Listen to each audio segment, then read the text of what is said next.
These two grown men had never seen The Simpsons. How the fuck's that even happen? Two grown men on a mission now, so buckle up and just strap in. Come on, feel the noise. Girls, rock your boys. We'll get wild, wild, wild. Wild, wild, wild. These two grown men had never seen The Simpsons. It's America's Barley Basket. Hello, everyone, and welcome to episode number 8 of America's Barley Basket. I'm your host, Nathan Folsebuck, virtually alongside your other host, Marlin Wells. Hello, Nathan. I think other host is a poor term to use to describe a man of such stature. I mean, I wasn't gonna draw attention to it, but it did cut a little. But I'm just gonna say, I could feel it. I could feel a sharp inhale that only the biggest audiophiles can tell, but I could tell. I was like, oh, that really cuts like a knife, is what Marlon was thinking, because he's always thinking about Bryan Adams. Always. There's not a day goes by. I think about 3 years ago, I spent a Thanksgiving night with my parents at a Native American casino in western North Dakota watching Bryan Adams. Oh, that sounds like a magical evening. He's a goddamn showman, I'll tell you that right now. Oh, is he? I was skeptical, but I was won over by Bryan Adams after that. Is he one of the ones who does the Robin Hood song with Sting and Rod Stewart?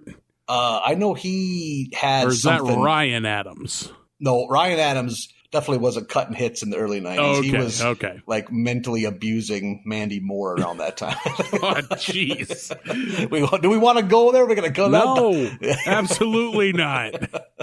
That's for our sordid Hollywood Tales podcast.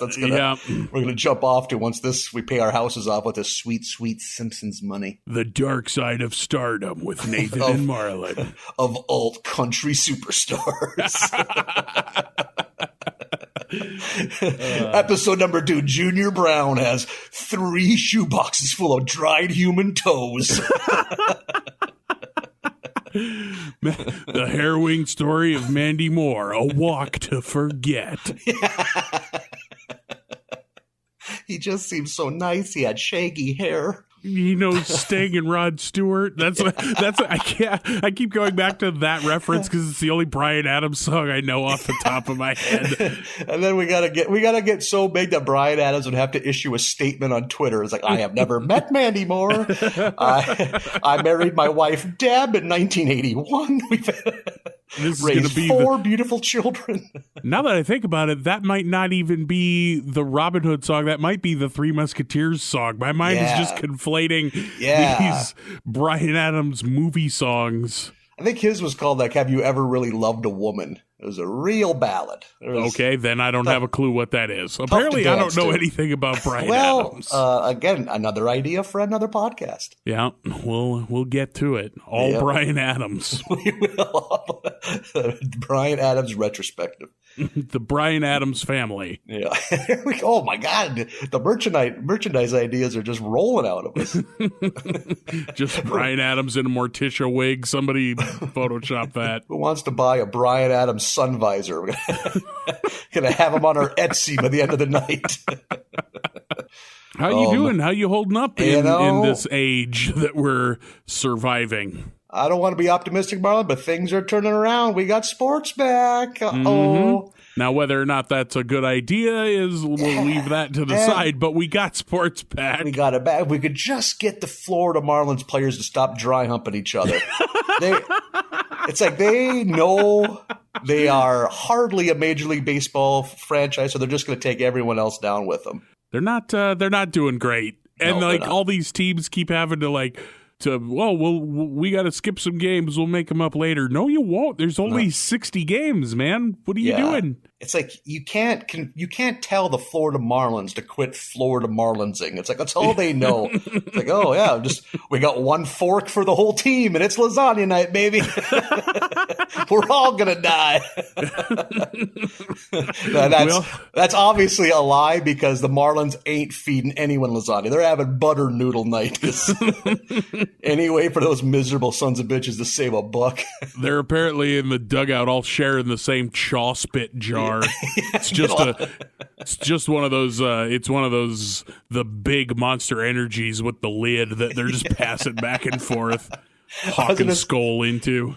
Or as I say, they got one community Gatorade bottle and one community Gatorade chew spit bottle. And in a tight game, sometimes they don't look close enough and they make a tragic error. Dumb motherfuckers are painting masks on with eye black. Like, guys, that's not helping anything. It's a little racist, actually, you guys. Oh, but hey, maybe Florida Marlins aside, we're doing all right. We got our shooty hoops. We got our based balls. I was so thrilled for you to have your shooty hoops back. I was very happy for you. I needed it. I actually have watched 2 full 9-inning games of baseball this year, which is not usually the case. Look at you go. What a good, proud young American you are. It's one of those, every year I'm like, I'm going to try to get into baseball, and then I watch some of it, and I'm bored, and I fall off of it until the following spring when I do the same thing. There you go. This is the year. I have faith in you. This is the year, and I think I've never been able to put my finger on precisely what it is I don't like about baseball, and I think I got it. It's a perceived lack of opposition that I'm having to train myself. Because there have been times, even in the couple games I've watched, where I'm like, like a pitcher will throw a pitch that's clearly out of the strike zone, and I'm like, you should have gotten that. But I need to remind myself that baseball's fucking hard. Yeah. It's very hard. I bet, if one of us stood in a batter's box, they'd audibly be able to hear us collapsing as men in the inside. It's the ball's so fast and sometimes it moves and the pitcher never smiles. He's so angry. Everyone's chewing tobacco. Yep. There's no one, everything is difficult. It's hot out.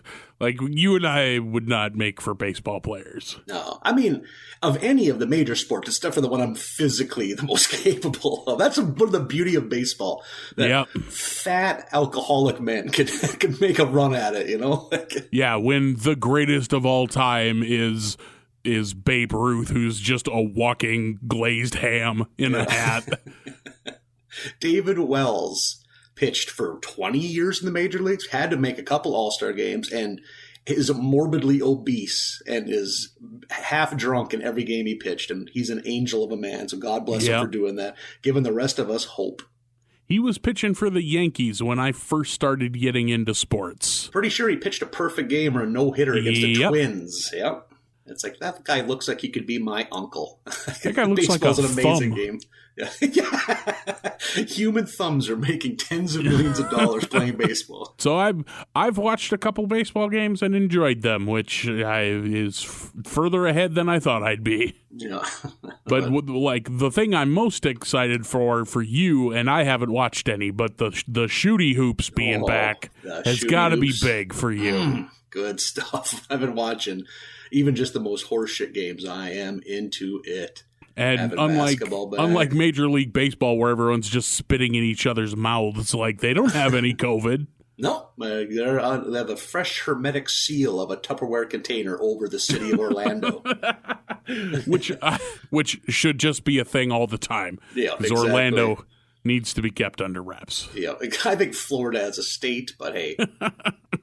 Hey, God bless the forgiveness of the NBA. Maybe I'll take back anything I've ever said disparaging about Florida. Yeah, maybe. I don't we'll see. see it fully happening, but maybe. But Marlin, we got our shooty hoops, we got our baseballs, and we got our season 3 of The Simpsons, my friend. Shit, yeah, we're in it, man. It is on now. Season 3, Simpsons are still kicking ass and taking names. Only them and Married with Children, the only bright spot on the Simpsons or on the Fox lineup. Fox would probably just not be a thing if it wasn't for the Simpsons. And at this point, again, still ran by absolute idiots. They were still putting the Simpsons on Thursday nights to go up against that juggernaut NBC comedy lineup. So, yeah, here's a Fox. Listen to this Thursday night lineup. This is 1991-92. And this is on Fox? Or this is on NBC. It's Okay. The Cosby Show, followed by Cheers, followed by A Different World, followed by Wings. Different World was I know Lisa Wings. Bonet of it was a spin-off of the Cosby Show. Okay. So anything Cosby's was plated in gold circa 1991. I know Wings because of motherfucking John Larroquette. Yeah. And then Wings, you had the guy that ended up playing Monk. Tony Shalhoub. Tony Shalhoub was that was his first big break. He was a cab driver, I believe, on Wings. Yeah, that sounds right. And wasn't the mechanic some manner of goofball, a Kramer-esque? Thomas Hayden Church was his name, yeah. Oh, I forgot that's him. He went on to be the Sandman in Spider-Man 3. He did. Did a good job. I thought he was good. Yeah.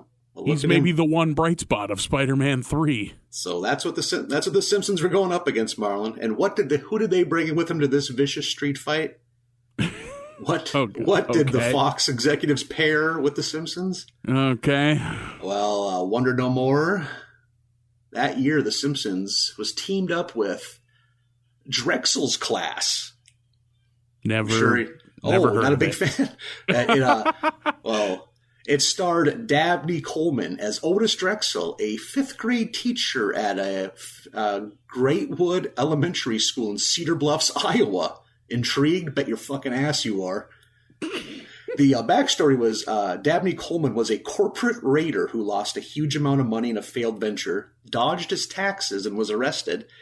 And in his sentencing, he somehow ended up having to be a teacher at an understaffed school in Iowa. How is what fucking judge is like, well, as punishment, you're a teacher now? Yeah, is that high concept or is that just fucking dumb? I think it's one of the two, man. I think it's just fucking dumb. It's like my barometer for that is if you think about the Mighty Ducks, Emilio Estevez gets sentenced for a DUI charge by having to coach hockey, and I thought that was dumb, and this sounds dumber than that, so I'm voting dumb and not high I don't think it's avant-garde.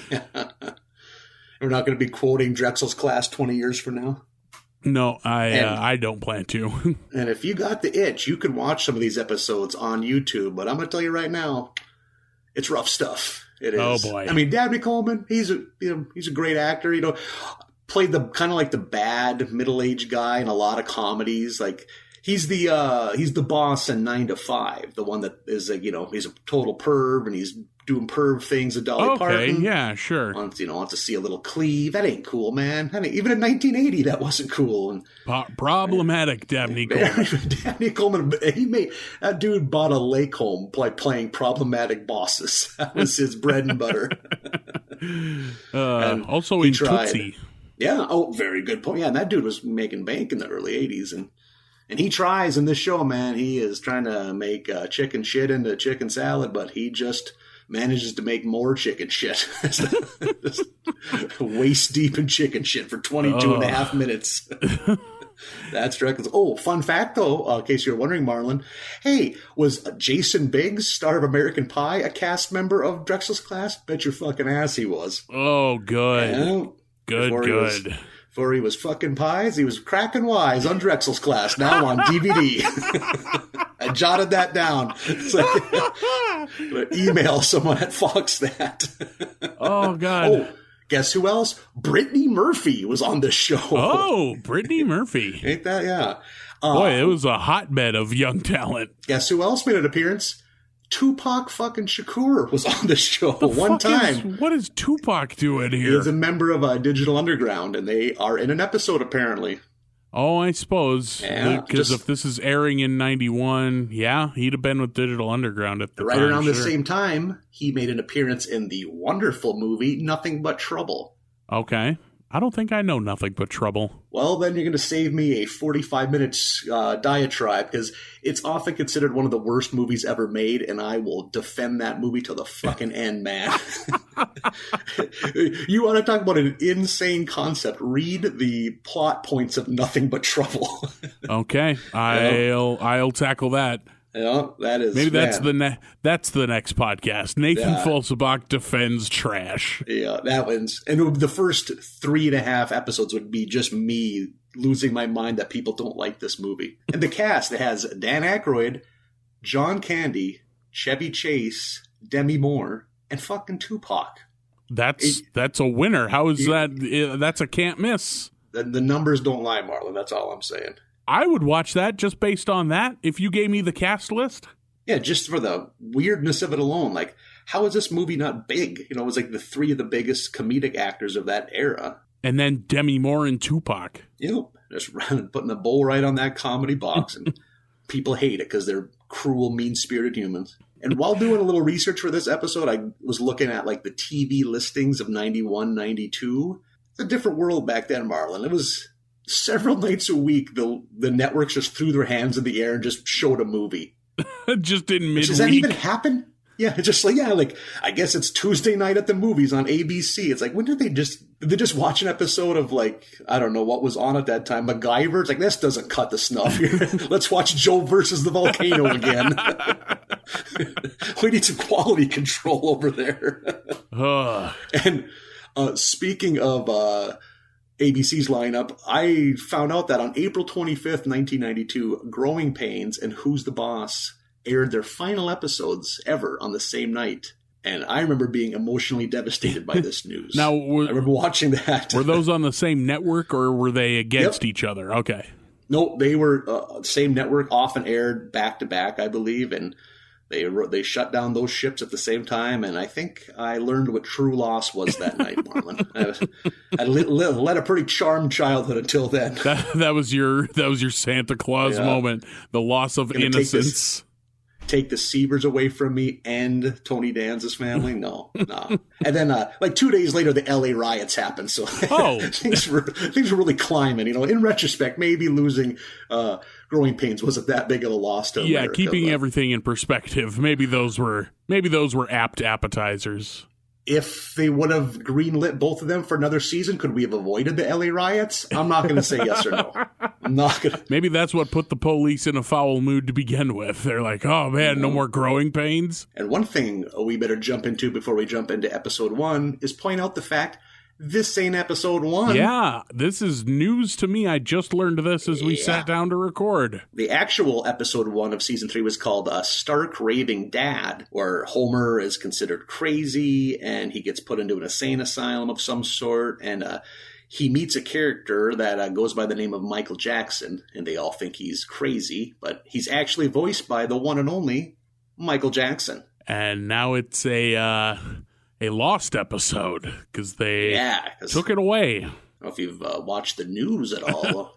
I don't know what you know about Michael Jackson. Yeah, voice of an angel, hell of a performer, and possibly a serial predator of some predilection. Yeah, I'm going to say probable. I'm going to say, you know, as far as court of public opinion goes, if I'm a juror on the court of public opinion, I'm saying guilty. Yeah, and I mean, but when he hits that high note in human nature, it's like, God damn it, man. Michael, you were a goddamn angel on this earth, But like, it ruins the shit out of the song Pretty Young Thing, which I used to really like. Yeah. I don't want to do any deep dives into the lyrics of his songs, but a lot of it's sad. Yeah, let's not troll that lake.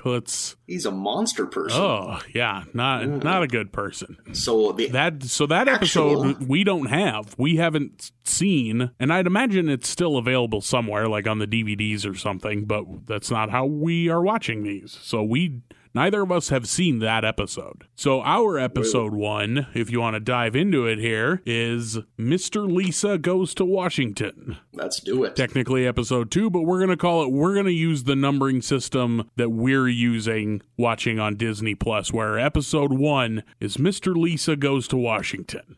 So in this one, Lisa ends up writing an essay for a big contest and going to Washington, and we get plenty of goofs at the government's expense. It starts off with Homer getting a copy of Reading Digest and getting obsessed with this magazine. He's enjoying the cartoon.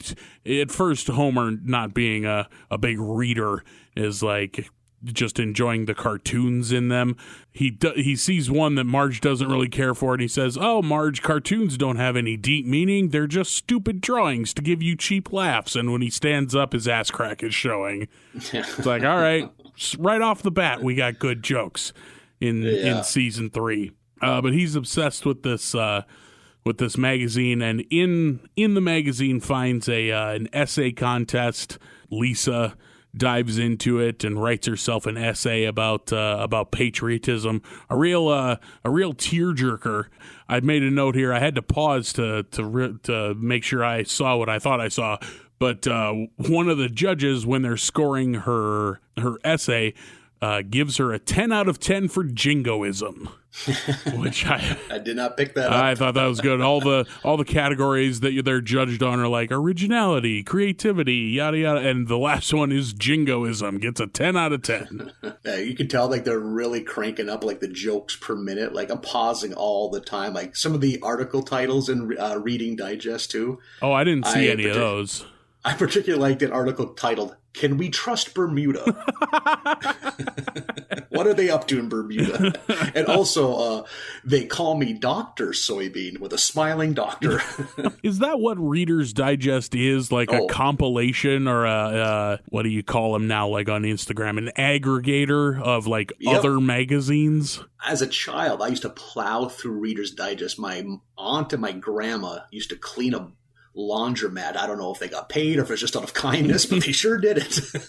And I would often sit bored in a air-conditioned-less laundromat while I would read the old copies of Reader's Digest. And I was a big fan of drama in real life. There's always some insane, like, my stepdad got attacked by 8 alligators and lived to tell the tale. Huh. So it's like real harrowing stuff, and then followed by a banana bread recipe. It was a real weird mix.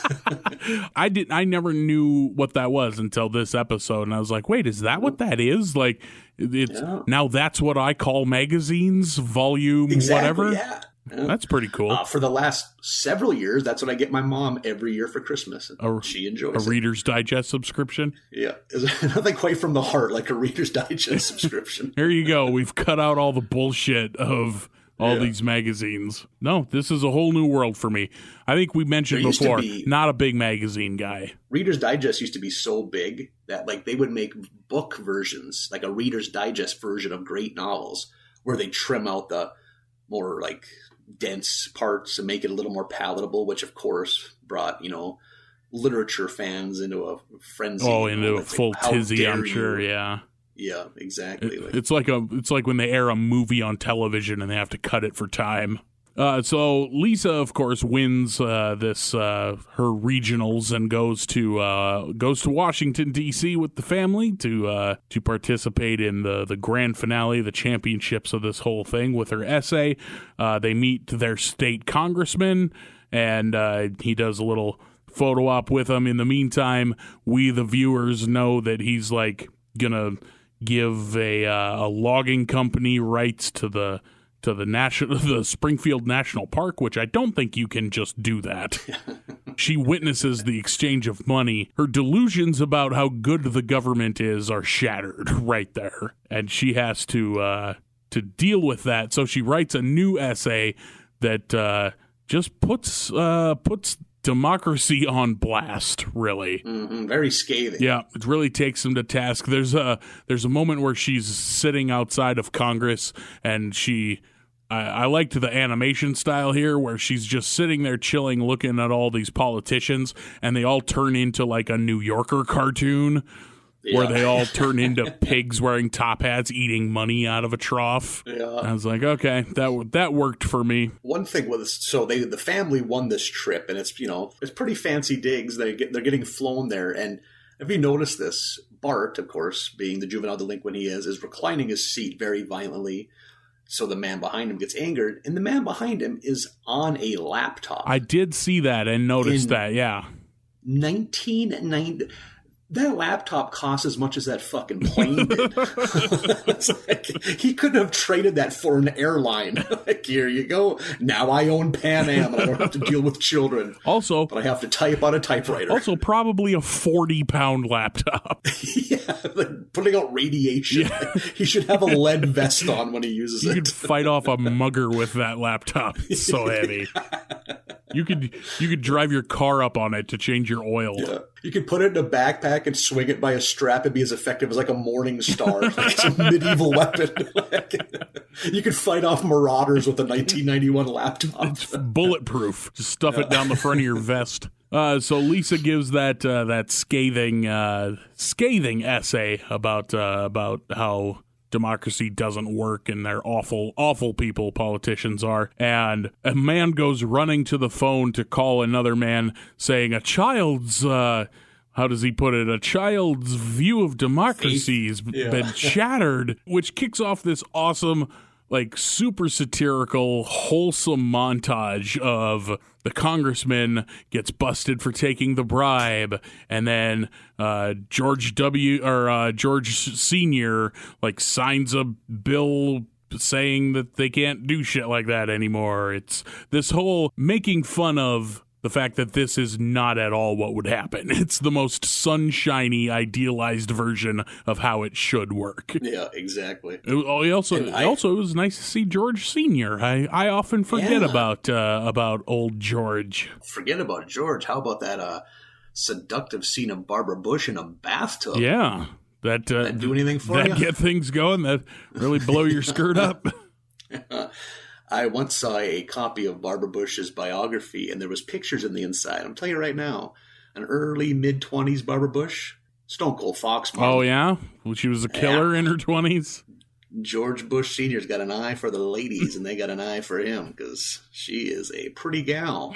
And I'm sure he looked like a scarecrow even when he was in his 20s. Oh, I'm sure. There's no way he didn't. I think my entire view of George Bush Sr., just because of the age I am and the age I was at the time, I think I know Dana Carvey's George Sr. more than I know actual George Sr. Oh, totally, yeah. Which I'm not complaining about. It's just how it turned out.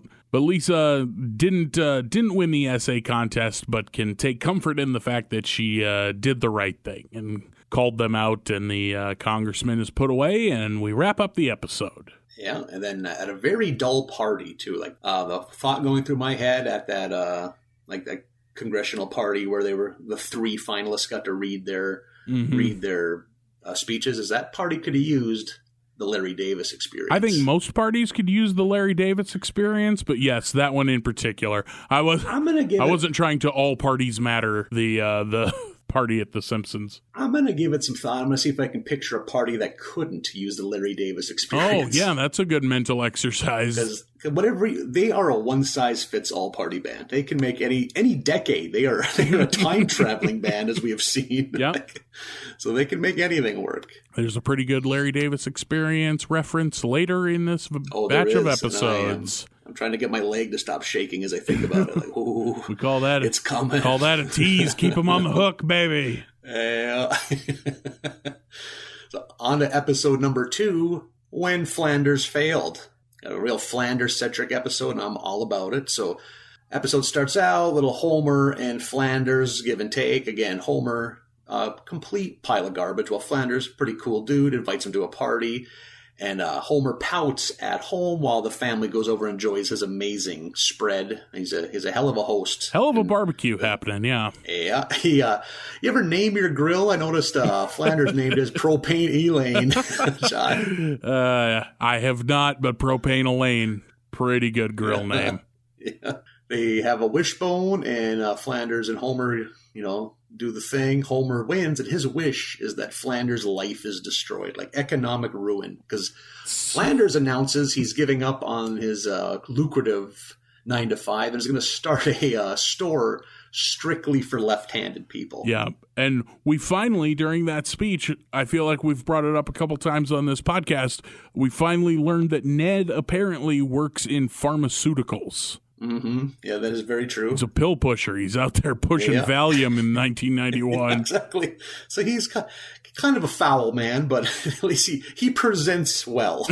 He's a good neighbor, not a good citizen. That's why he's so churchy. It's the only way he can sleep at night, out here pushing begging poison. For forgiveness. This is right around the time, I'd say maybe a couple years later, they started really loosening the opioid laws. Yeah. And look where we're at now, Ned.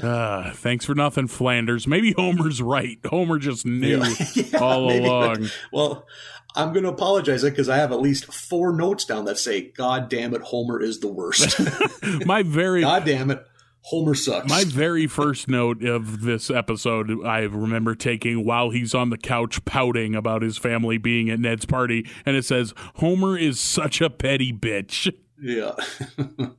So Ned starts his business. It's left-handed everything. And Homer pokes his head in and sees that it's not going well and is very happy then. And of course, Ned, ever the optimist, people come in, they're going to start buying and no one's going to buy. Like, I'm left-handed. And even I, it's like, why? You just force yourself to use right-handed. Are you shit. really? That's just, very left-handed. Oh, I didn't know that. Yeah. But you wouldn't partake in a store like this? You wouldn't revel in a left-handed scissors? You just make everything slightly worse. Like, I can't cut shit right. I just accept that. Like, I nearly maim myself on a weekly basis using a skill saw in shop class because they are not meant for left-handed people. It's like you're like crossed over your body, like your hands through your legs. Nothing makes sense. You got to hold a mirror, look over your shoulder at it. It's like you're being put in a pretzel submission maneuver to function in day-to-day life. Gonna get pump handle suplexed by a skill saw. And the Homer is why he's at the mall. Well, I mean, one is to gloat at the failure of Ned's left-handed store. The other is to bring Bart to karate lessons. And total Bart fashion, he just skips out on the karate because he's not getting learned how to punch through people or whatever he would like to do. I bet that happens a lot, by the way. The kid shows up day one like, I'm going to learn karate. And then you don't hit anything the first day and you're immediately disillusioned. I bet that happens a lot. I think a good rule of thumb is to just don't answer direct questions till like the fourth karate training class. Because it's like, if 11-year-old Nathan is told, no, man, you can't shoot Hadoukens like Street Fighter 2 style. Like that's just an impossibility. No amount of training. It's like, well, I guess I don't care then. Well, bye. Yeah, I'm going to set something on hang fire. Out the arcade. Yeah, exactly. And Bart does go to the arcade where if you look in the background, yet again, we see Robert Goulet Destroyer. Yep, I saw it this time. I want him to show it. I want to see what that game is. Someone needs to build that game. That's in today's day and age where you can make, there's all like retro gaming is so easy to create. I mean, by people that know how to do that kind of shit. I can barely turn my laptop on, but someone knows how to do it. Someone out there knows how to do it. And then as the episode goes on, Bart continues to not learn karate while still threatening Lisa with I think is it the touch of death. Yep. So he gets Lisa to do all of his dirty work. And again, Homer is just loving the destruction of the Flanders family and then in a last-ditch effort to keep his family financially solvent, he sells all of his belongings at just a ludicrously low price. And Homer revels in that and buys all of their stuff and just puts it in the backyard. And totally swindles him out of this garage sale because offering him nothing, like the grill he buys for like $20 and it's worth $300, but he knows that Ned doesn't have a choice because he's destitute and takes full advantage of that because Homer is a piece of trash. Yeah, and also all throughout the episode, Homer hears people comment to themselves like, "Oh, I'd give anything for a left-handed corkscrew or a left-handed notebook or a can opener." Yeah, and that is one thing. Actively chooses to not tell them to just keep that there's a left-handed store in the mall. Yeah, because he wants to see Ned fail. That is the wire notebooks. They do suck if you're left-handed. Oh, sure, yeah, I suppose because you can't. Yeah. And especially when you're a kid and you're just using pencils, so you're just by the end of a class period, your hand is all graphite covered because you're just dragging your hand over everything you wrote. It's probably getting weird lead poisoning or something. getting mesothelioma from all these number 2s that I'm dragging the ball of my hand across. Yeah, so we can spend 2.5 years of school to learn cursive. Remember that? Yeah, what a good use of our resources. Who was the president the last time you wrote cursive? Donald Trump, because I write all the time, and I write in cursive. I'm a cursive defender, big time. Oh, really? Yeah. Well, that's another podcast. I don't know that there's enough meat on that bone for a whole podcast. Yeah. There's not enough meat on that bone for an episode of that podcast. We could reenact the Norman Mailer Gore Vidal arguments from 1970s TV. We're just discussing the pros and cons of cursive. I don't like printing when I write. It takes too long. It's too this is going to make me sound like someone who's never burned a calorie in his whole life, but it's strenuous in a way that cursive isn't. Cursive is fluid. I get winded. I can't write anything until it's 30 minutes after eating. I got my getting side aches. I got John Cena sweatbands around my wrist because I know I'm gonna need them. I'm out here trying to hydrate. Then once Homer realizes that the Flanders family is moving because their house is getting repossessed, then he finally becomes something of a normal, decent human being. As they realizes, oh my God, they're not that bad of people. So he contacts all the citizens that he had heard complain about the lack of left-handed goods in the Springfield area. And they all flood into his shop after Homer pleads with Flanders to open up the shop. And I think Mr. Burns buys the left-handed coupe convertible that he had for sale in there. Yeah, which such a weird store because it's half of the shit in there seems to be novelty stuff. I love lefties t-shirts and aprons, and then also a convertible with left-handed stick shift, and which. So I don't get it. Is the steering wheel just on the opposite side, or is there a shifter on the outside of the car and you have to roll your window down to use it? I have no idea. I didn't look that closely, or I'm sure it wasn't detailed enough to actually find out. But that did cross my mind. Wait a minute, how's a left-handed stick shift even work? Do they put it up on the tree where your blinker should go? And some of the stuff that's in that store, it cracked me up because it's just left-handed pencil. Well, that's just a pencil, Yeah. I thought some of that was pretty funny.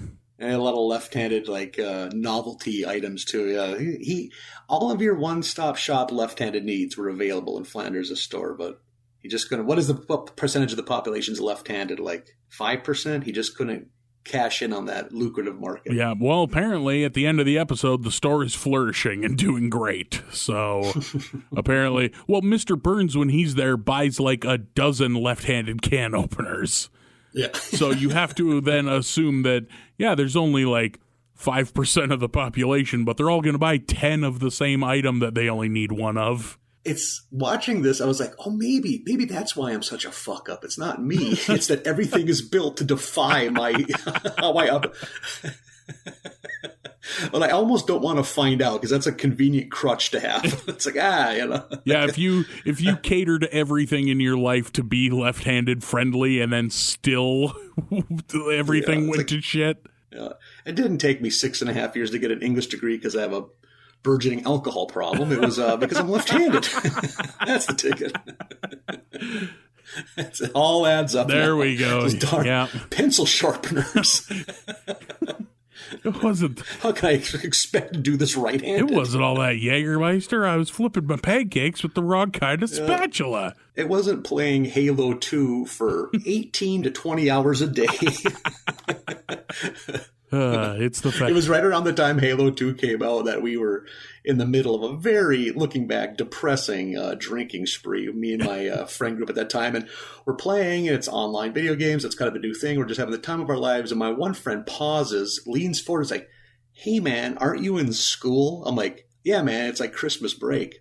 He's like, "Nah dude, it's January 29th. And that dream that people have, like, oh my God, I had a whole semester of that was real life. It's like, oh no. Oh shit. I remember showing up to one class 2 weeks late. I'm like, hi, I need a syllabus. She's like, why? I'm like, I'm in this class. She's like, how about you talk to me after class? I'm like, that sounds great. I just walked out that door and never looked at that teacher again.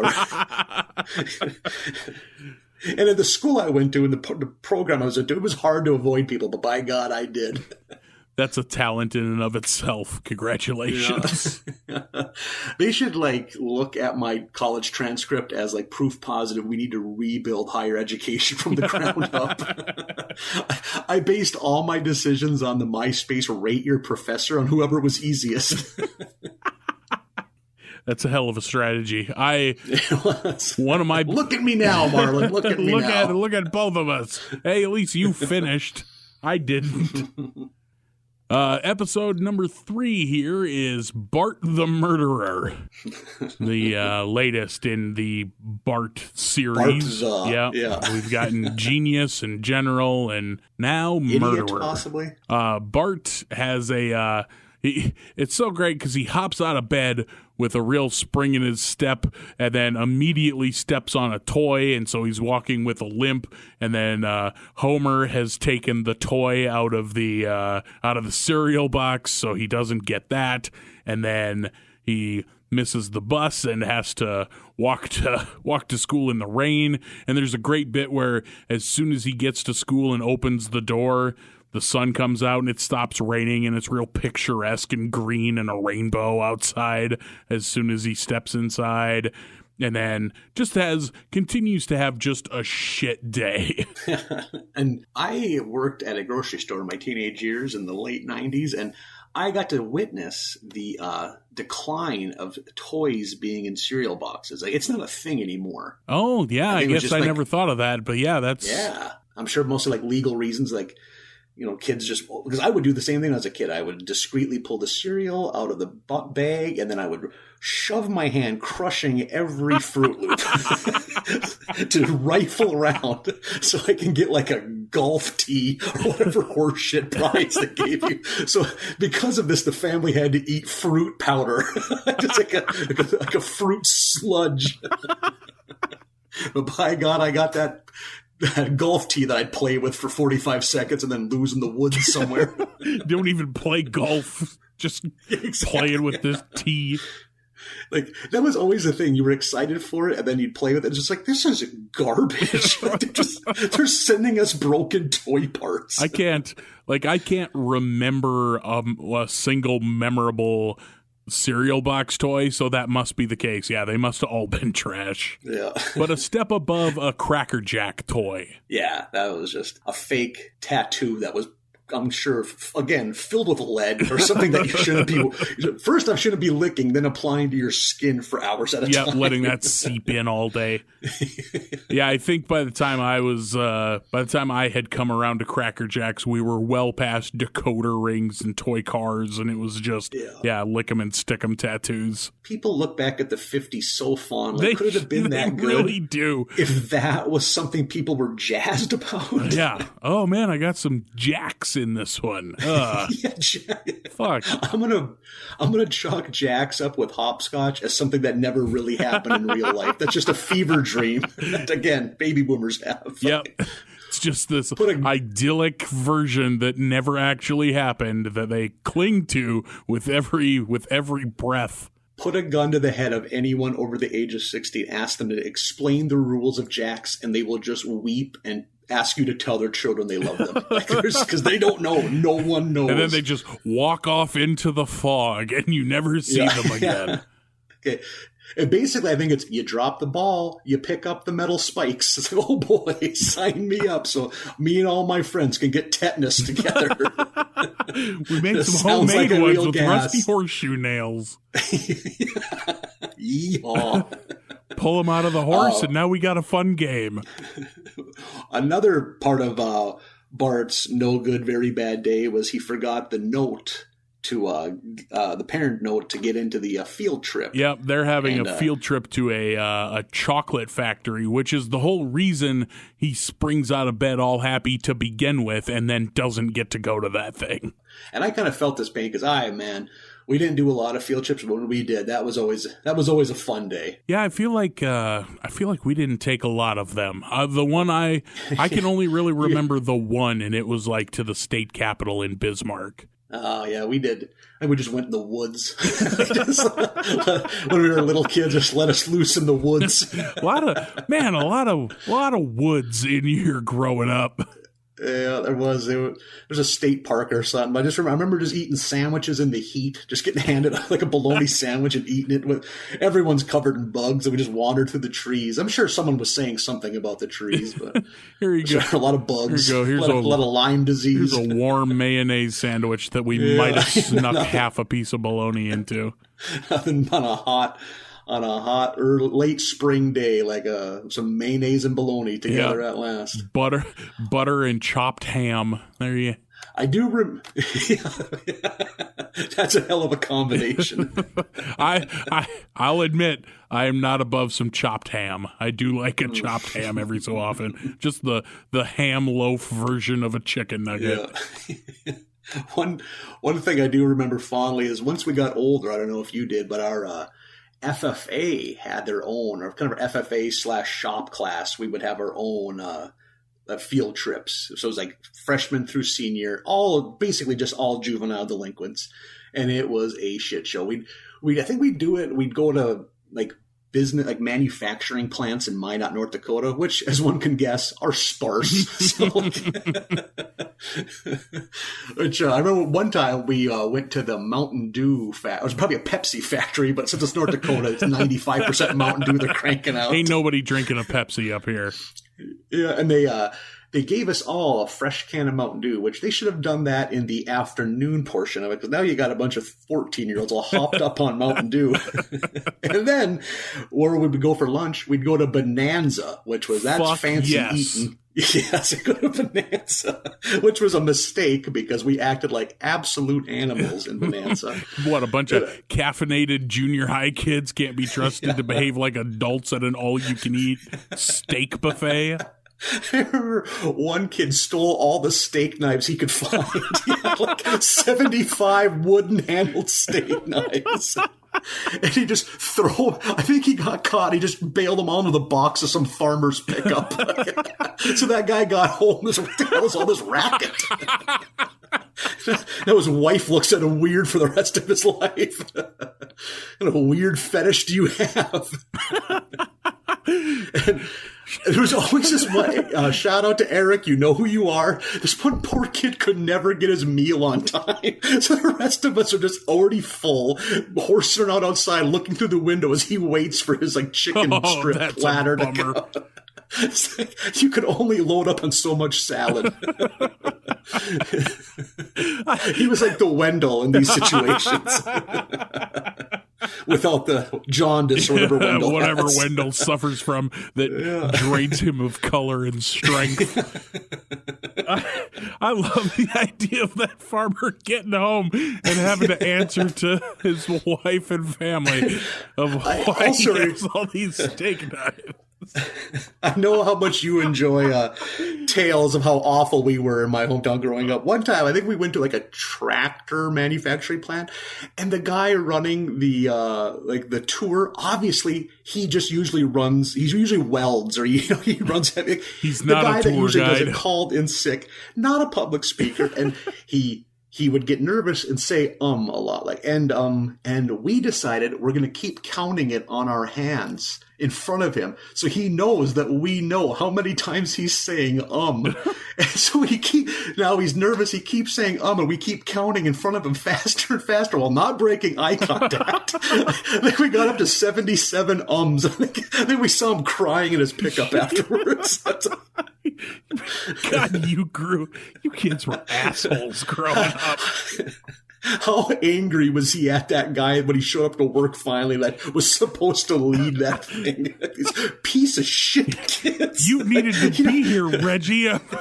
Kids make me cry. Drink too much Windsor on men's night. You can't show up to work on a goddamn Thursday. These kids make me look. I screamed at my wife. Now she's at mom's. You know what you've done with your selfishness, Reggie? I was already on thin ice because all the steak knives she found. Yeah. What do you think? I'm some kind of weirdo. I can't go to Bonanza anymore. Which now, unfortunately, none of us can go to Bonanza because I don't think there's a Bonanza open anymore, is there? I know our listeners are clamoring for more Western North Dakota family dining stories. Do you remember? Yes, they're all on the edge of their seat. Well, which Bonanza are they talking about? The Mandan one or the Minot one? When you, as a family, would go to Bismarck, I'm sure that was a big deal in your house. You made a day of it. Yeah, totally. Did you ever eat at King's Food Host? No, I've never heard of that till just now. What's it called? Was it King's Food Host? No. Weird as it sounds, man, I double-checked it. It wasn't just a weird memory I had. It's real. It's not like Jackson Hopscotch. It's a real thing. Nope. Inside, it's kind of like a normal sit-down booth family dining experience, but at your booth was a telephone. Like a big old hard solid plastic landline. Okay. That you would pick up and talk to who knows where they're at, and you would place your order over this phone. What the fuck?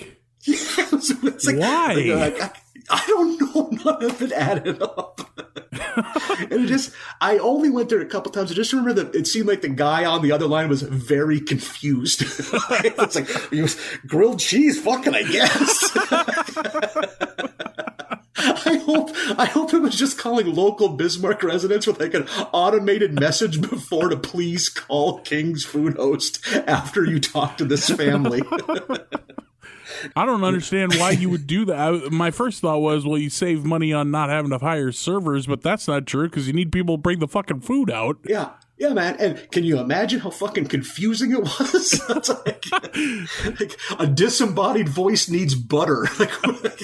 I like the idea of a family going there for the first time and being like, weird, there's a phone in the booth, and sitting there waiting for a server who never comes. Exactly.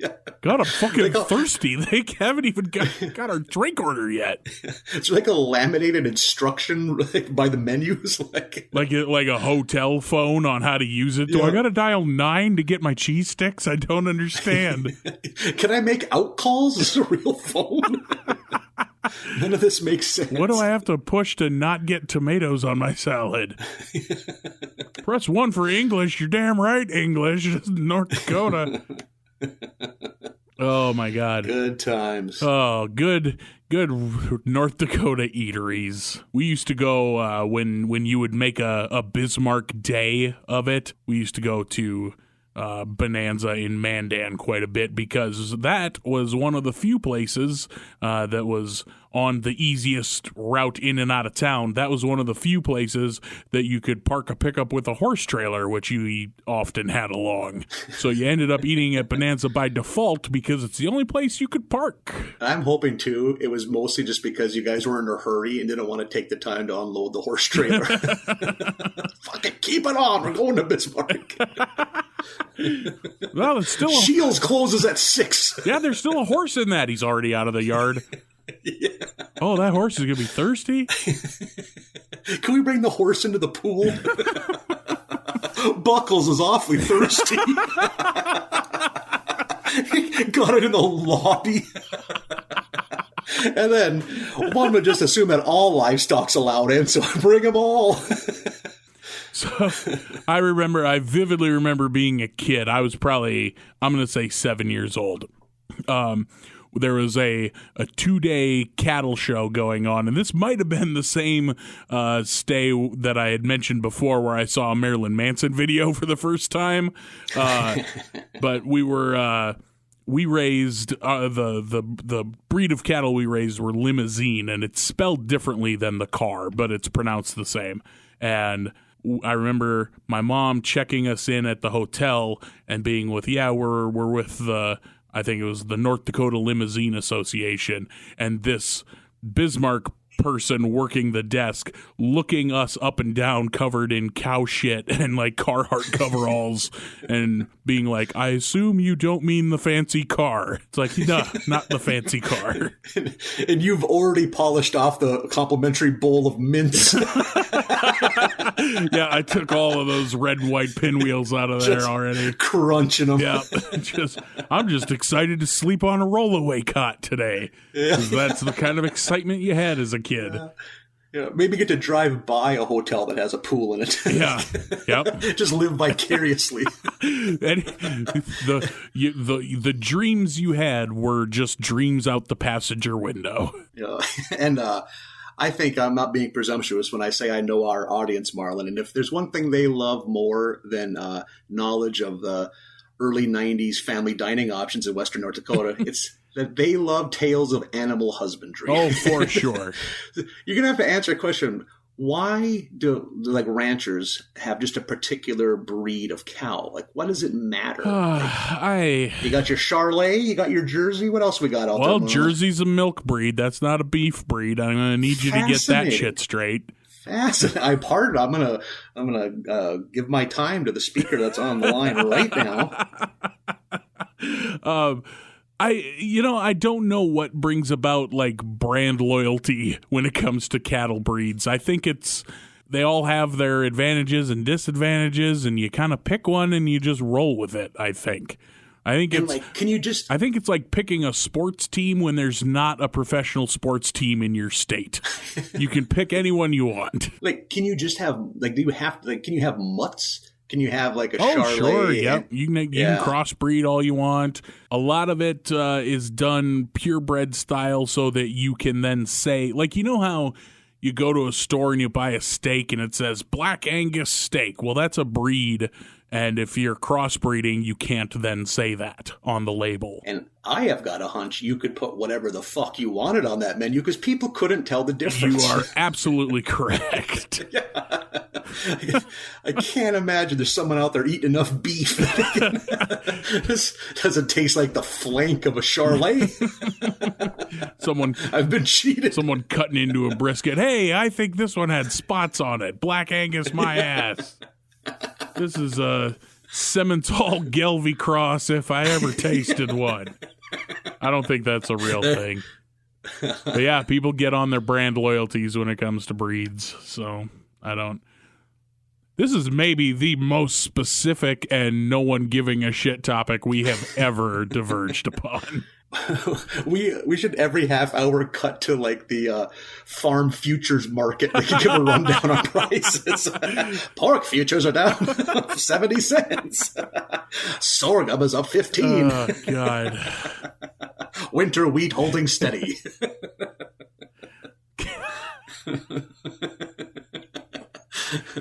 Now Paul Harvey. They told the armless man he was a fool for buying the Paraglide setup. But up next, you will hear the rest of the story. So Bart doesn't get to go to the chocolate factory. Oh yeah, The Simpsons.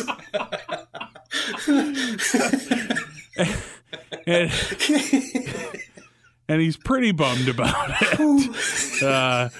And Skinner makes him lick envelopes that are for PTA members, which I've been in a handful of envelope licking marathons. It's not a good time. Like, I remember, like, sending out thank yous after high school graduation and shit like that. The self-adhesive envelope is truly a modern miracle. But he heads outside and immediately starts raining again. I love that they keep that going. And he falls down some stairs and finds himself in the basement of the Mafia, the local Springfield mobsters. Yeah, exactly. We meet Fat Tony, who I've seen before, but this is the first time we meet him. And Bart just becomes one of the gang because he knows how to make a Manhattan, which I love a Manhattan, don't get me wrong, but he just read the instructions on the drink card. I don't see why his are so special. But yeah, he's hanging out. He's making a lot of money with them. He's serving them drinks and kind of just being a guy around the bar. And slowly working his way up the ranks. Yeah, you got to start at the bottom. It's basically Goodfellas. Yeah. And he eventually is at school and he gets detention, which makes him late to get to the mob bar. And Fat Tony had invited a different mafia don to show off how good Bart's Manhattans are. Which, what a weird phone call. Hey, you got to come over because I got this 10-year-old that makes a great drink. I'm bringing everyone I know. I'll be there in 20. Yeah, I'm going to load up my entourage and we'll be there. But as a result, the mob then pays Skinner a little visit because they don't like that the detention made Bart late for work. Eventually, they end up all getting arrested. The cops do a raid on the place, and we get to see Bart briefly in jail in a cell next to Sideshow Bob. Yeah, who's getting really ripped. Yep, who's just pumping weights and just giving Bart the death eye, the stink eye. Just counting down the days till, he gets a chance to get paroled. And that, jogged my memory of, I think that becomes, an ongoing thing that Sideshow Bob hates Bart, right? Because he's the reason he's in jail. Needs to get that revenge. Yeah, I think that ends up being a thing. They do kind of another Simpsons trial of the century. Everyone rolls over on Bart. All of the mobsters and Homer. Homer, because he's an absolute dipshit. They all roll over on Bart, claiming he's the one in charge here. Which is when Principal Skinner shows up. And he had been missing this whole time and presumed dead from the mafia. And he shows up and tells the tale of where he's been this whole time, which is he was bundling newspaper in his garage and the newspaper stack fell on him. And they show flashbacks of him calling for help while the police are in his house looking for him. And drinking his beer. Yep, drinking his beer. And Wiggum and his boys are so inept that they just don't even notice that he's there. So that's where he's been this whole time. I do like how the local police, they pulled out all the stops and they got the local psychic to try help them find Principal Skinner. Yeah. And she gives it her best try, but all she can seem to do is rattle off very pointless celebrity gossip. Yeah, what couples are going to stay together and who won't, in National Enquirer headlines. Yeah, it was that Willie Nelson will astound his fans by swimming the English Channel. I figured you'd appreciate that was a nice that touch. One. And Wiggum even is like, Willie Nelson, really, huh? Yeah, he's like, I'm intrigued. I would read that article. Maybe that'll show up in Reading Digest. Another thing, too, in Bart's Life of Crime, with that cigarette heist, I love that it's a Laramie 100s. That seems to be an ongoing cigarette brand in the show. Yep, that is their Marlboro. Yeah. Because we've seen that name show up a handful of times, and it's clearly the Marlboro box with the red, flag on the top. And when that Laramie representative comes to Springfield to discuss it, he's tries to downplay it. He's like, no, don't worry. We have a new shipment of Laramie 100s on its way to Springfield, and we have instructed the driver to ignore all stop signs and crosswalks. And the whole city cheers. They all cheer, yeah. That sweet, sweet tobacco flavor of a Laramie 100. Yep, that's what they're concerned about is but there's not going to be a cigarette shortage, is there? Yeah. We get a couple double dips of groundskeeper Willie in this episode, too, which I always appreciate. Oh, yeah, he does show up for just a couple of seconds each time. Is this the episode where yes, it is, where Mrs. Krabappel is kind of flipping out about where's Principal Skinner, and he gets her by the shoulders and smacks her in a get a hold of yourself moment. Yeah, like a Humphrey Bogart type moment. Man, I have never once seen someone freaking out and thought I should hit them. That'll settle them down. This is a tense moment. Time to start slapping. Oh man, that person looks really agitated. I should assault that person. That'll settle them down. They'll thank me later. But Skinner, since he's not dead, there is no murder trial, so the case is dismissed. And there's a moment with Fat Tony and Bart outside the courthouse where Bart tells him that crime doesn't pay, and Tony's like, you know what, you're right, and then gets in his limo, and all of the other guys get into individual limos. So this whole this whole convoy of limos leaves, which was I thought was a good sight gag. So Bart's ultra bad day leads to him being in the mob, and then Skinner shows back up, and we're all good again. Skinner kind of pulled Bart's bacon out of the fire. Yeah, I like that they show him like trapped under the newspapers, and he makes a rocket and uses the retractable vacuum cleaner cord to attach to the rafters and pull himself out. Very MacGyver-y. I thought that was a good bit. I like too that the cops get so inept they didn't check the garage. Yeah. It's not like he was under the crawl space changing out a plumbing fitting. Nope, he was right in the garage under a mountain of newspapers, easily visible. Yeah, because he's got an arm and half a torso sticking out and is yelling for them while they're in there. I like the ineptitude of Chief Wiggum. As I do too. And on the subject of ineptitude, if I can say that word, episode 4 really focuses on Homer and his inability to do what seems to be a very easy job. Mm-hmm. An episode called Homer Defined. And before we get too deep in, I got to point out that the episode starts with some very biting commentary on the USA Today. I didn't write that down, but yes, I remember that.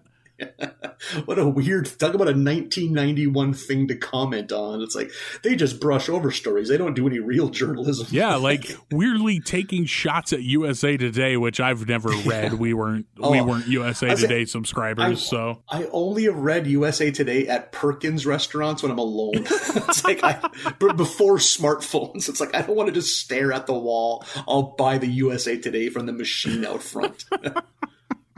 I always thought those machines were baffling because it's just the honor system. Like, please put one quarter in and only take one newspaper. Otherwise, this whole facade is going to crack and fall to pieces. Yeah. And who is stocking those machines? Like, did you know anyone growing up whose parents stocked the USA Today machines? Oh, God, no. Someone's doing it. Like, I don't think, until I got to Fargo, I don't think I ever saw one of those machines in person. That was just a fancy city thing. That's a big city living. Yeah, same with... I don't want to brag, but... Same with the big blue mailbox with the rounded top. Like, I don't think I saw one of those till I was probably 25. I don't want to brag, Marlin, but I live in a city so sophisticated. I can eat moons over Miami whenever I want. Ah, jeez. And I can read a day-old USA Today, baby. All my sacrifice is worth it. Oh, well, you made it. I'm happy for you. We have the commentary in the USA Today, and then we get more, a lot of Homer in the power plant this episode because shit goes awry. They're on the verge of a meltdown, but Homer's jelly donut leaks all over the gauges. He should be watching. Again, terrible man, terrible employee. And it's down to like 15 seconds and the whole city is going to evaporate, but Homer does eeny, meeny, miny, mo, and just by the grace of God chooses the right button to stop the power plant from overloading and destroying everything. Yeah, and there's everyone in town is freaking out during this whole thing of this meltdown. They show Montgomery Burns talking to Kent Brockman on the news, and the photo they have for Burns has like clearly just drawn on extra hair, which I liked. And then they show the kids in the school doing the duck and cover because that works, Again, things from the 50s. And Marge is watching soap opera, then it gets broken into by the warning. But I did notice John Lovitz plays the creepy boss in the soap opera, and I always love a Lovitz appearance. And Marge realizes her days are numbered because the plant's going to explode and destroy everything. And she prays to God that if he will, or she, or it will spare Springfield from the nuclear wrath that's upon it, she will become a better Christian. And she struggles to think of how she could do that because she's a pretty perfect human being. And her answer is, well, the next time we do a canned food drive, I'll give them something they'd actually like to eat instead of old lima beans and pumpkin pie filling. I've participated in a few canned food drives. Holy shit, those people better like pumpkin pie filling. That's such a weird thing to take to a food drive. Yeah, well, I think it just builds up in your pantry. It's like, oh my God, we're never going to get. It's like, I forgot we have 7 cans of this that are all from when I was, 15 years younger. We're never going to make this many pumpkin pies. So here you go, pores. I get that. I get that it's better than nothing, but using the food drive as a way to clean out your cupboards is not how it's supposed to go. I think if people look themselves in the mirror, I would say that's 85% of canned food donations. Like, oh, we would never eat this. Yeah. Like, I don't think the dogs will eat this. Let's give it to these people. Because if you think about it, like, that means what? Down at the food pantry, they're just they are expecting people to just, what, eat pumpkin pie filling out of the can with their fingers? Just shoving 3 fingers into the can and licking pumpkin pie off? I'd like to see what, like, the nutrient breakdown of canned pumpkin pie filling is. Oh, my God. It can't be good. You're probably doing more harm than good. Yeah. It's like drinking salt water. It's like for a moment it feels good, but it's like it's not good over the long run. You're actually hurting yourself. It would be better to just starve. You may as well just send canned dog food down there. Yeah. Oh, probably, yeah. At least get protein then. And again, since the power plant did not blow up, they get Mr. Burns back on the line, and he's like, no, it was just a misunderstanding. We had I think he says we had a crow fly into he made up some kind of lie to make it, no, it was never this big of a deal. And then Kent Brockman looks back into the camera, is like, this reporter promises to be more trusting and less vigilant in the future. It's like, oh my God. If that ain't the Simpsons predicting the future, I don't know what is. Okay, so I couldn't resist myself. I had to know, and I found the nutritional facts for pumpkin pie filling. In a 1-cup serving, 281 calories, 71 grams of carbohydrate. Yes. It's like canned Gatorade. It's good for you. 23% of your daily sodium, and 448% of your vitamin A for the day. Oh, well, there we go. Get shocked up on all that good vitamin A. I had to know. Yeah. So no one but Homer knows that he only saved the company through dumb luck. So he wins Employee of the Month, which gets him a ham and a nice placard. Oh, and then he's presented in front of all of his employees, and he's paraded around. Have you ever been Employee of the Month anywhere, Marlin? No, I've never been employed by a place that does an Employee of the Month. Oh, fascinating. Have you? Have you made that short list? Hey, buddy, I'll tell you right now. I worked in a call center for many years. I'm not bragging, but I'm bragging. Yeah, it's a humble brag. All right. Yeah. And I was nominated Employee of the Month like 7 times, but could never get that brass ring. Just couldn't. Very disheartening. Yeah. Always a bridesmaid. I was like the Suzanne Lucci of of call center employees. The Charles Barkley of call centers. I could never get that daytime Emmy. Yep. Couldn't quite get the ring. I thirsted for it, but I could never get it. The Patrick Ewing of the call center. So Homer is now kind of like the belle of the ball at the Springfield power plant in Burns' eyes, and he's even forsaken Smithers for Homer, giving Homer that Gucci parking spot right up front. Which Homer on day one immediately door-dings the shit out of Burns' Rolls Royce. Another nice touch for him winning Employee of the Month is he gets a phone call from Magic Johnson. Yep, I figured that would catch your attention. Just amazing. Such a weird mix. You get a plaque, a ham, and a phone call from one of the 3 biggest athletes in America at the time. And this was late 91. Right, he was still huge. Yeah. But this has to be before the AIDS thing, right? No, this is right during it. Oh, okay. This was Magic right in the middle of all that. Like, this sort of aired in September, so he was in the middle of a preseason at this point. where eventually enough teams and players would complain about Magic that he decided he'd rather just retire and not be a pain in the leagues. Like, think of that. Man, like they just say, hey man, up. You're an amazing human and you're an amazing basketball player, but I don't want to get the AIDS from you. Because they didn't know how AIDS worked. I remember when this got announced, Magic Johnson's going to be dead in 6 months. Yeah. Like, how crazy. Like, one of the biggest athletes on the planet. Like, nope. Better enjoy him now because he will be a shell of himself and then die. Like, but then Magic is alive and well. Still Look at kicking. Magic. Still kicking today. Yeah. A few years after this, he even had his own very disastrous late night talk show called The Magic Hour. God, I forgot about that. Oh man, I bet he has tried many a time. I remember our ABC affiliate aired it when I was in high school. Oof. As a Celtics fan, I did get some joy watching Magic Johnson stumble through a talk show every night. Yeah, I'm sure that didn't bother you that bad. Can't pass it to James Worthy now, can you, Magic? Just you on a stage trying to read jokes. Well, let's be honest. I don't know that Bird could have done a better talk show. I don't think I would watch a Larry Bird late night talk show either. It'd be a lot of dead air. Just him looking off into the distance. Like, I gotta put a new ceiling on that outbuilding. Larry Bird jot that down. In a different life, Larry Bird is the one giving the crops futures on the radio. Yeah. Or listening to them. He might not even have the personality to read crops futures. Wearing a seed cap and drinking coffee at the elevator with his buddies. Yeah. Has never worn a hat he paid for. It's all things he got from free give outs. Oh, from Pioneer Corn Seed. I got a new hat.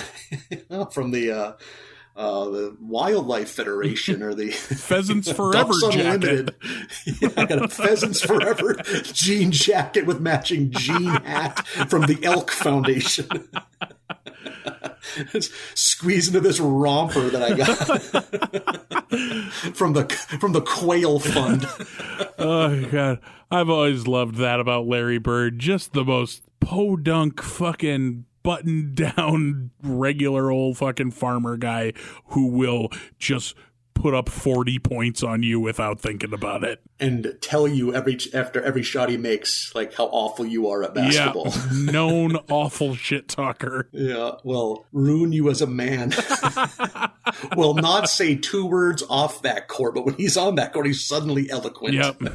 So again, with Homer now as the mover and shaker in the in the Midwest nuclear game, Burns is telling all of his friends about it, including the owner of the Shelbyville power plant, who is also voiced by the beloved John Lovitz. Okay. We get 2 Lovitz bombs in one episode, always a good thing. Double the Lovitz. And he's all about, hey, my employees are bums. We need a man like you to go rile them up, get them excited about power plant work again. And Homer. My note there is just, wait, there's another nuclear plant in the neighboring town. Exactly. I love this weird alternate reality where nuclear power really took off. Yeah. How poorly constructed are these nuclear power plants that they can only power a city of like 7,000 people? And it's like a child. Yeah. And 2 of them nearly melt down in the same episode. Exactly. And also during this time, and it's very off-putting to see, Lisa admires Homer. Because she's under the impression he did do a good job at work, and he's a hero. Yeah. And Homer's even off-put by it, because she's just staring at him in quiet awe, as she says. Yeah, he's growing more and more uncomfortable under the burden of this imposter syndrome. And while he is at the Shelbyville power plant, stumbling through a poorly written speech about like work safety, yet again, the power plant malfunctions. And he's in the exact same control room, in the exact same situation, and he still does not remember the button he hit. And what does he do? Back to Old Faithful, eeny, meeny, miny, mo. And with odds that have to be mathematically astounding, he somehow hits the right button again. It's like maybe Homer's like a wizard. He's defying a lot of like rules of math. He can't miss, yeah. But the power plant owner of Shelbyville is there to witness how dumb Homer is and knows that it's blind luck. And Homer is admonished, and he's back to just being a terrible employee, which is his lot in life, and he loves it. Yeah. He's just back with the family, and they're back into their Simpson ways. Yeah. Good episode. And they're all able to, everyone in that room saw that he was a phony, so everyone takes him down off the pedestal.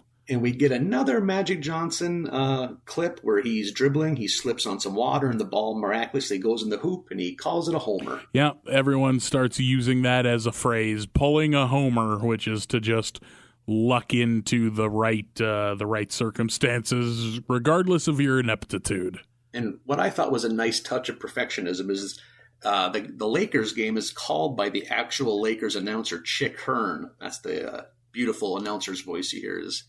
That's I was about to say I'm impressed that you caught that, but of course you did. Yeah, exactly. I can't catch anything of relevance. By God, if a long dead NBA announcer appears on something, I will jot that. Just immediately catch it. Yeah. Chick Hearn's from that era too, of like when sports were still a honky tonk operation. I'm pretty sure he just called the game by himself. I think he was just in a closet somewhere with a radio, and like there was no play by play. It was just Chick Hearn telling you what he thought about life in between baskets. And that's 2 points for Gail Goodrich. And boy, I sure wish they gave me a fan because it is sweltering. Man, I just hope that Jack Kent Cook can hear this because I am going to leave to the first team that offers me a contract. I do not need to be treated like livestock. I am a man, not an animal. Oh, it's a 3-pointer by Byron Scott. Here's how much of a nerd I was trying to think of a Laker guard that would plausibly shoot a 3-pointer in the 80s. You could have just grabbed any name off the shelf, but exactly. You were like, no, this needs to be accurate. I was going to say Norm Nixon, but I think he was more of an inside guard. Like drive and dish. He wasn't an outside guy. I love that your basketball nerddom wouldn't let you just say any name. It had to be accurate. I'm not going to cheat our listeners. That's impressive. Oh my God, man! Speaking of Chick Hearn doing that, it reminded me watching baseball with no fans and nothing going on. The announcers are really having to stretch and scratch. I've watched 2 Twins games, and boy, poor Dick Bramer is doing a lot of heavy lifting. Yeah, because I think that poor man. His partners in crime are kind of new to the game. I don't think he's getting a lot of Burt Bly love. I think Burt's kind of semi-retired. Yeah, I forget who the guy that was calling it with him the other day, doing color. Justin Morneau, possibly. And Justin Morneau is very laconic, which is not an adjective you look for in a sportscaster. It's a man of few words. Yeah, poor Dick is working hard. Up in the booth at Target Field. Yeah. I felt bad for him. Because it was one of those where like Dick would say something like clearly, keeping the beach ball in the air, which is all you're doing. And him tossing it up and it just slowly and sadly landing back on the sand. Like, oh boy, I'm sorry, Mr. Bramer. That's a rough pull. Like giving a long speech about some recently retired player. Like, did you ever meet him, Justin? And his response, yep. Terrific. Nothing worth saying about meeting Frank Robinson. 18-time All-Star. You got no anecdotes. Nope. You got nothing to add to this. Nothing. That's about it. Man, I worked in rock radio for a long time. You know who gives awful fucking interviews? Rock musicians. Oh, I can only imagine, yeah. Rest in peace to Wayne Static of Static X, but boy howdy, you want some one-word answers. Wayne Static of Static X. Ugh. So you're telling me he didn't push it? He did not push it, no. It was not Do you see what I did there, Marlin? Yeah, I do. Did you see? It was not a Wisconsin death trip that we were on. It was... Ugh. Last one. Let's get into episode 5, Like Father, Like Clown. A very Krusty heavy episode.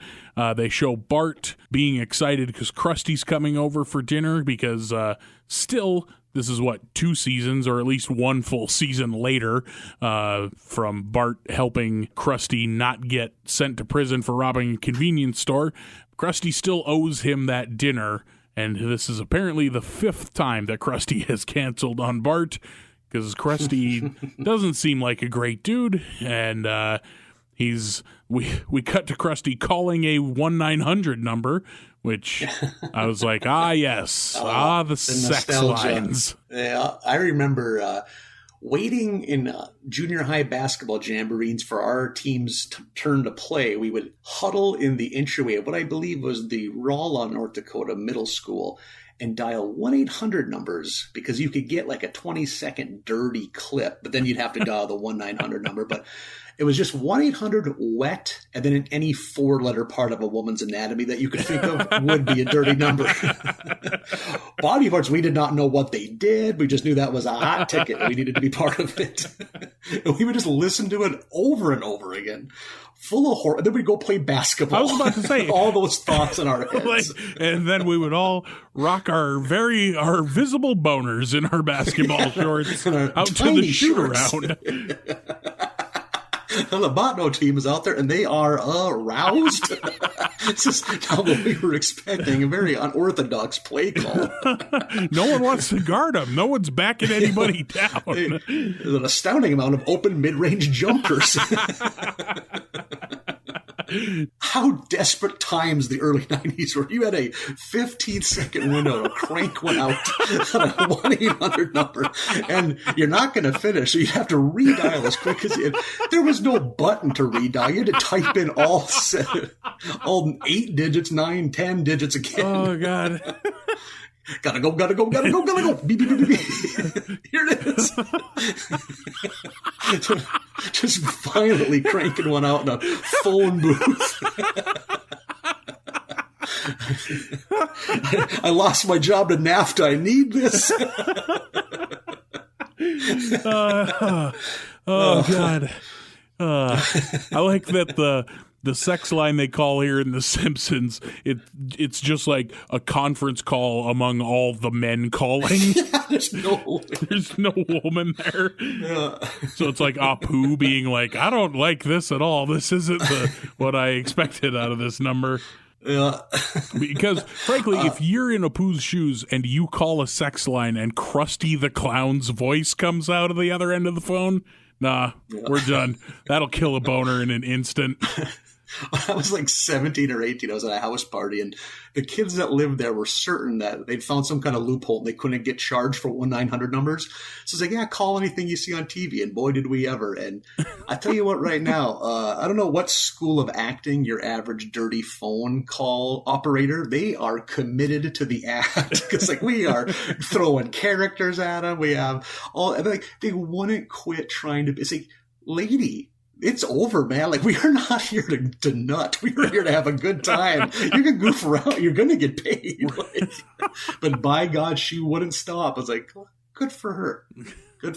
Does she get paid on commission? How do they find out? That sounds gross. Right? Is there someone sitting right next to her with just a stopwatch and then... It's like, if you could mail that soiled Arby's napkin to my boss would really appreciate it. Oh, that's a shudder. Woof. Yeah. But they, Krusty's assistant comes in and really gives him hell because Bart, being completely disillusioned by Krusty, wrote him a letter telling him to eat shit, and the assistant reads him the letter because Krusty, again, can't read. Tells him, that that Krusty broke this young fan's heart, and that he's got to go have dinner with the family. So Krusty does. He heads over there. Milhouse shows up, just like, oh, I didn't know Krusty would be here. And Bart's just like, just knock it off. Just behave yourself. Krusty immediately jumps into being a fucking clown, and then they're like, no, you don't need to be on. And I think they regret that by the end of dinner, because Krusty has kind of a full-on meltdown about his being estranged from his father, who was a popular rabbi growing up, and hated the idea of clowns, and hated that his son decided to become a clown. And essentially disowns Krusty. We get a lot of flashback here of Krusty wanting to be a clown and his father not being into that idea. And then eventually just kind of cutting Krusty loose. And then you could tell that he's like in love with the idea of having a family because he's just forcing them to go through every photo album, every high school annual yearbook. Yeah, he's big into the family unit to the point that they're exhausted by him. Yeah. And Krusty leaves, and I wrote this down because I didn't know this was a thing, and I had to write it down. But they show Krusty in a bus stop. Yeah. And he's watching like a small, I'm going to say 6 to 8 inch like portable television that he has to feed coins into. Is a coin operated bus stop television a real thing? God, we could only hope. I rewound that. I was like, wait a minute. There's no way. And before he gets to the bus station, he's just walking dejected through. I like how Springfield is somehow big enough to have like a red light district. Yeah. Like a dirty movie theater and stuff. Well, we know from earlier that there's at least like 6 strip clubs in this town from that one episode where Homer couldn't find that belly dancer. And as we learned in the previous episode, there is a thriving underground crime community. Also a massive museum worthy of any city. Like Springfield has whatever you need it to have. Yeah, very true. Yeah. A giant museum that's going out of business due to lack of use. I don't know if you caught the names of the movies at the porno theater, but they're all puns on real films, like For Your Thighs Only. Yeah. I did notice too, in his flashbacks when they showed like old town, like Springfield, there's a business called Tannen's Fatty Meats. I like the idea that it's a butcher shop that's only giving you the fattest cuts. Yeah, it's just it's just trimmings. Yeah. Just garbage. Sometimes you just want to drown your sorrows in some fatty meat. I need to go on eBay and see if I can find a coin-operated bus station television. That'd be a great outside-the-box idea for a Tinder date. Oh, yeah. Let's go watch pay TV at the bus stop. Bring your quarters. So Krusty is cracking and losing it at all these kicked-up father feelings, and he, like, has kind of a breakdown on television, and his show isn't going well. And all this time, the kids, Bart and Lisa, are trying to get them reunited. So they're talking to Krusty's dad, the rabbi, about, you gotta take your son back, and they're giving him examples from the Old Testament and all this. And they show a radio program called Gabbin' with God, where it's Reverend Lovejoy and a Catholic priest, and then this rabbi, Krusty's dad, which I'd imagine is blistering talk radio. On a Sunday evening. Yeah, and they show in the studio there where the producer is sitting. On the wall is a framed gold record from the Larry Davis Experience. And that made me happy. It's like, I already know that the Larry Davis Experience are absolute road dogs. Yep. Killing it. Touring constantly, but I'm glad to know they had some success in the studio too. Yeah, it's good to know that they not only put in the work but got some reward for it. So we get to see the Larry Davis Experience gold record on the wall of the studio. And then Bart and Lisa finally convince the rabbi to take his son back and reunite. Bart does that by giving him some Sammy Davis Jr. lyrics. And he's like, maybe you're right. And then they reunite on Krusty's television show, and happily ever after. Oh, yeah, that was a good one. That was Jackie Mason. Yeah, Jackie Mason, I believe, is still with us. He's well into his 90s, but still out there doing things. He is, yeah. He's still alive. Has a very major role in Caddyshack 2, a movie you should never, ever see. I don't believe I went have. to the theater. Doing the theater when I was like 8 years old. Man, what is Who's it about choosing the movies that came to Botno? What is it about good movies of that era with God-forsaken sequels? Oh yeah, that was a common thing. Like Caddyshack or Ghostbusters, or it took a while longer, but Blues Brothers. Yeah, I've still never seen that Blues Brothers 2000. It's not not good. Yeah, depressing. I saw that in the theater and was a child, so just being in a movie theater. You could have shown me footage of beef being cut, but if it was in a movie theater, I would tell you it was amazing. And it's air conditioned and you're drinking soda and eating snacks. It's like, okay, I will do this till I fall asleep. I will watch whatever you put on this screen until you kick me out and say that it was... Show the same thing again. Like, I don't even care. I just will sit in this comfy chair. And I'll say that it was a top shelf experience. I then saw that movie later in life for a second time and was like, oh, never mind. I think I speak for you, Marlon, when I tell our fans out there, when they eventually make a movie based on this podcast, and it will be a hit, we vow that if we do make a sequel, it will be of top-notch quality. Absolutely. We're not going to cash cow it. We're going to make a good sequel. Yep, it's not going to be a cash in. We're gonna have something to say. Exactly. But that's this batch of The Simpsons. That's episodes 1 through 5 of season number 3. And we're sticking by that numbering because that's the numbering we have. We get that it's thrown off because of the Michael Jackson episode that is no longer exists. So, but we're acting like, is that the hill you want to die on, Simpsons fan? You want to fight for the legacy of Michael Jackson? I don't think you do. Yeah. So get on board with the winning team. That's us. Precisely. Barley Basket. Be on the right side of history. And I also, before we wrap things up, we discussed earlier that we do have the NBA back. So I am now opening the floodgates. I don't want just 80s and 90s journeyman lunch pail players.